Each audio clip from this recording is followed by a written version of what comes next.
Merhabalar, Göksel'in mutfağına hoş geldiniz. Bugün çok güzel tahinli ve cevizli çörek yapacağız.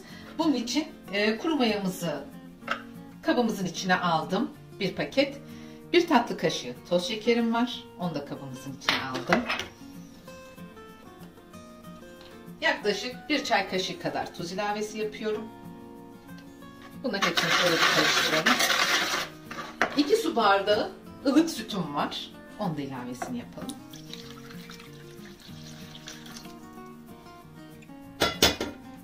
Bir çay bardağı sıvı yağım. 2 tane yumurtam var. Yumurtamın bir beyazı ve bir tam yumurtayı buraya aldım. Kabımızın içine koyalım. Diğer sarısını üzeri için ayırdım. Üzerine kullanacağım. Bunların hepsini güzelce bir karıştıralım.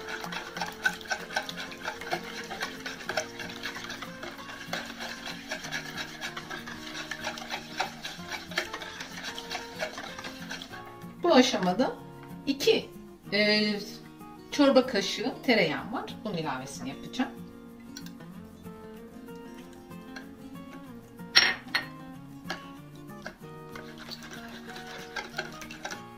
Ve 4,5 su bardağı da unum var. Onun ilavemizi de yapalım. Sonra elimizle yoğurma işlemini yapacağız.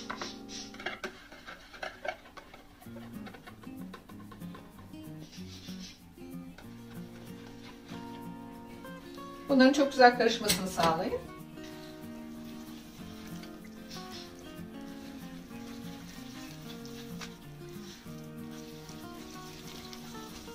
Yağımız da erimiş oldu. Evet, artık elimizle yoğurma işlemine geçebiliriz. Diğer unumuzu ilave edip. Diğer unumuzun ilavesini de yaptık. Güzelce yoğuralım. Yağlı hamur olduğu için çok fazla ele de yapışmayacak bu. Güzelce yoğuralım.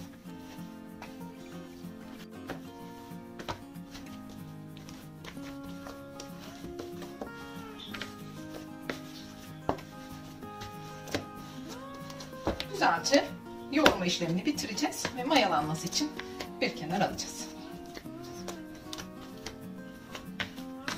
Hamurumuzun kıvamı bu şekilde olsun. Gördüğünüz gibi çok güzel bir hamurumuz olacak. Ele yapışmayan.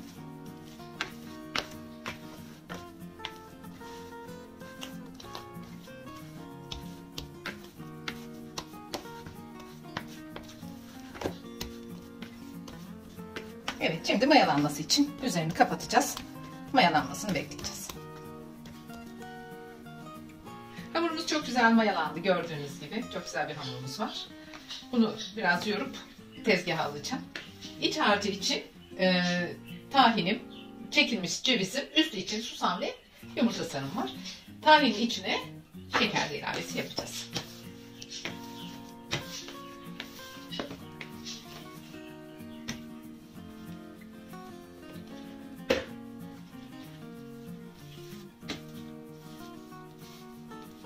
Hamurumuzu 2 parçaya bölelim.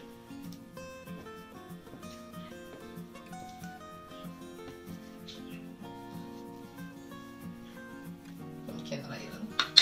Diğerini rulo şeklinde yapalım. Bunu 6 parçaya böleceğim.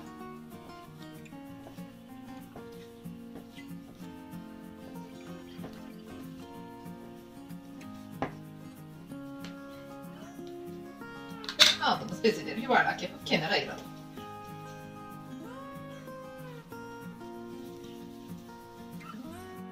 Bezelerimizi alıp oklava yardımıyla veya merdane kullanabilirsiniz.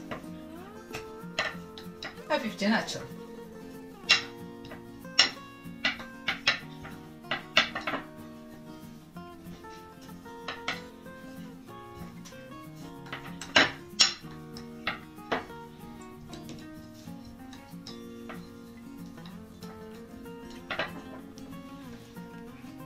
Açtığımız bezemizin içine tahinimizi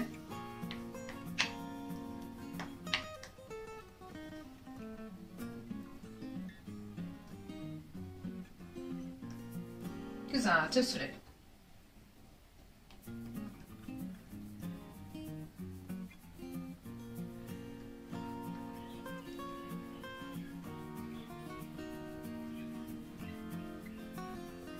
her yerine gelsin.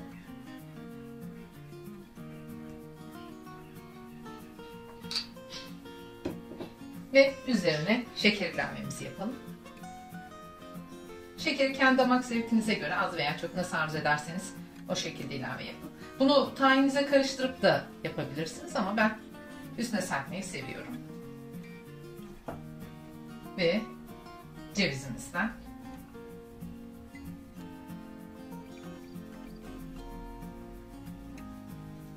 şimdi bunu rulo şeklinde saralım.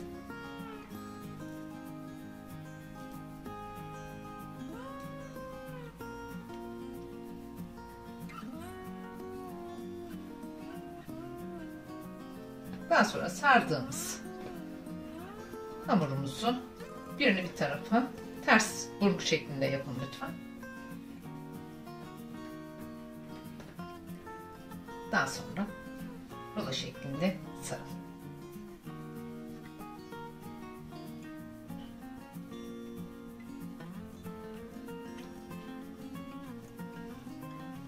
Her bir bezemizi bu şekilde yapıp tepsimize alalım.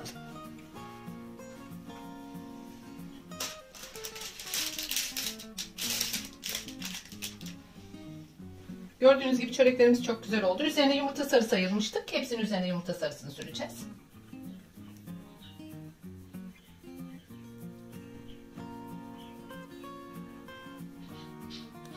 Yumurta sarımızı sürdükten sonra üzerine susam ve ceviz serpeceğim ben. Siz sade susam da serpebilirsiniz. Ceviz de olabilir, artık ne arzu ederseniz. O şekilde yapabilirsiniz. Bu tarifimizden 12 tane çöreğimiz çıktı. Güzel de olacaklar. Evde yapılan her şey zaten çok güzel.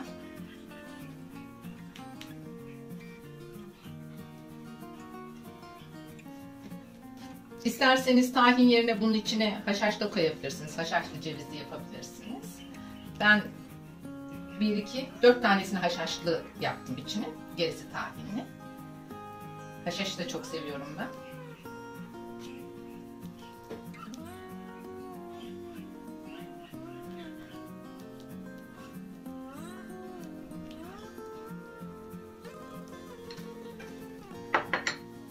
Şimdi tahinli olanların üzerine ceviz serpeceğim.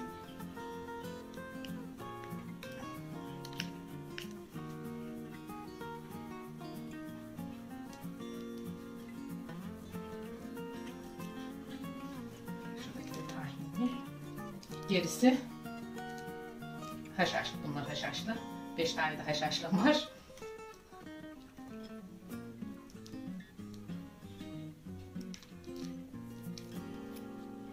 Bolcana dökelim.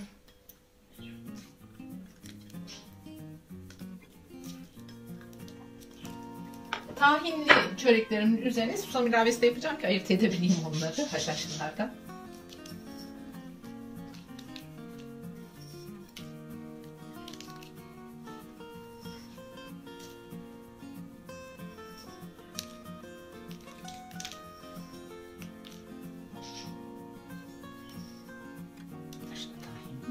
Haşhaşlar sadece cevizli kalsın. Evet, şimdi çöreklerimizi 180 derece ısıttığımız fırında pişmek üzere fırınımıza gönderiyoruz.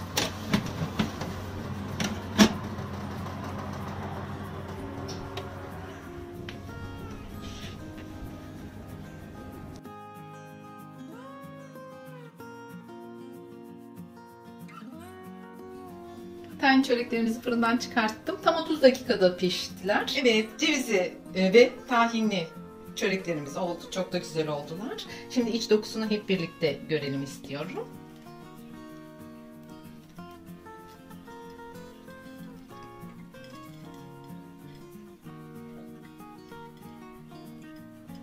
Gördüğünüz gibi çıtır çıtır, muazzam tahin çöreklerimiz oldu. Umarım sizler de beğenirsiniz. Yaparsınız. Çok güzel oluyor, çok lezzetli. Bu arada Göksel'in mutfağına abone olmayı unutmayın lütfen. Diğer tariflerde hep birlikte olmak üzere. Hoşça kalın, dostça kalın.